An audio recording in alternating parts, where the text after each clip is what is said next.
আসসালামু আলাইকুম এভরিওয়ান, ওয়াসিফ মম কিচেনের পক্ষ থেকে জানাচ্ছি অনেক অনেক শুভেচ্ছা। আজকে আমি আপনাদেরকে একদম সহজ পদ্ধতিতে এবং খুব সুস্বাদু উপায়ে পোলাও রান্নার রেসিপিটি দেখিয়ে দিচ্ছি। এই পোলাও রান্নাটা কিন্তু খুবই সহজ, আশা করছি আপনাদের ভালো লাগবে। প্রথমে চুলায় একটা ফ্রাইং প্যান বসিয়ে আমি দিয়ে দিচ্ছি 1/2 কাপ পরিমাণ সয়াবিন তেল। তেলটা গরম হয়ে এলে আমি দিয়ে দিচ্ছি 1 কাপ পরিমাণ পেঁয়াজ কুচি। পেঁয়াজটাকে খুব ভালোভাবে নেড়ে চেড়ে আমি বেরেস্তার মতো করে নেব।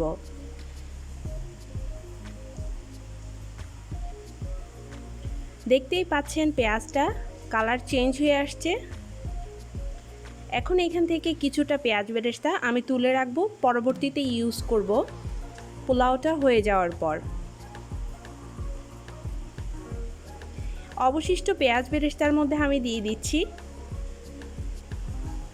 1 টেবিল চামচ পরিমাণ বাদাম বাটা, 1 টেবিল চামচ পরিমাণ নারকেল বাটা। নারকেল বাটা আর বাদাম বাটা যদি পোলাওতে ইউজ করেন তাহলে পোলাওর স্বাদটা কিন্তু অনেক বেড়ে যায়। দিয়ে দিচ্ছি 1 চা চামচ পরিমাণ আদা রসুন পেস্ট। সবগুলো একটু ভালোভাবে নেড়ে চেড়ে এখন মিক্স করছি একটা তেজপাতা। তেজপাতাটা আমি এভাবে একটু ছিঁড়ে দিয়েছি। দিয়ে দিচ্ছি কয়েকটা দারচিনি, কয়েক টুকরো এলাচ, কয়েক টুকরো লবঙ্গ। এগুলো খুব ভালো একটা ফ্লেভার আনবে। খুব ভালোভাবে নেড়েচেড়ে মিশিয়ে দিচ্ছি। এখন দিয়ে দিচ্ছি পোলাও চাল 3 কাপ পরিমাণ। পোলাও চালটা আমি খুব ভালোভাবে ধুয়ে পানি ছাড়াতে দিয়ে দিয়েছি। পানিটা সম্পূর্ণ ঝরে গেলেই তারপর পোলাও চালটা ইউজ করবেন, এতে করে পোলাও চালটা খুব সুন্দরভাবে ভাজা হয়ে আসবে। পোলাও চালটাকে আমি 3-4 মিনিট একটু ভেজে নিচ্ছি।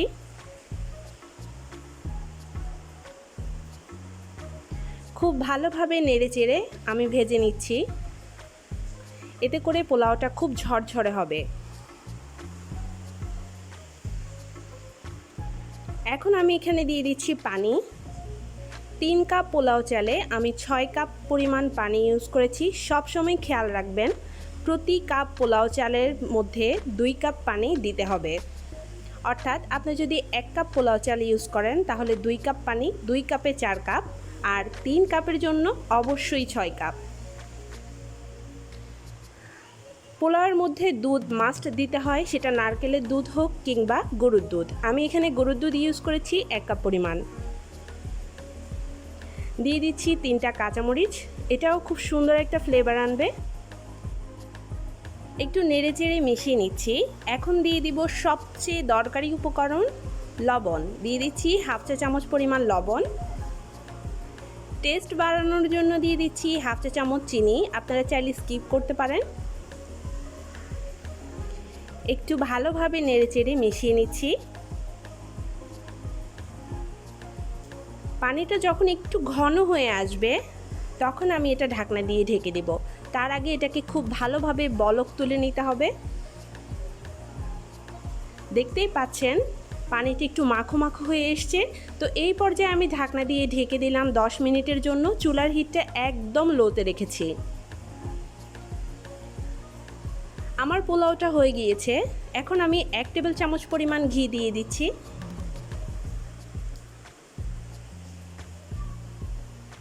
এবার খুব ভালোভাবে নেড়েচেড়ে ঘিটা পোলাওর সাথে মিশিয়ে নিচ্ছি, যেন খুব সুন্দর একটা সুগন্ধ বের হয়।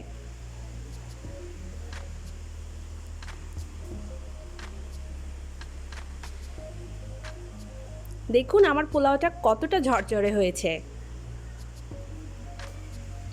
এবার যে পেঁয়াজ বেরেস্তাটা আমি তুলে রেখেছিলাম সেটা ছড়িয়ে দিচ্ছি।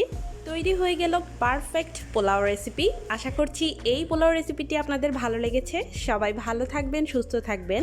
আমারও আমার পরিবারের জন্য দোয়া করবেন। আল্লাহ হাফেজ।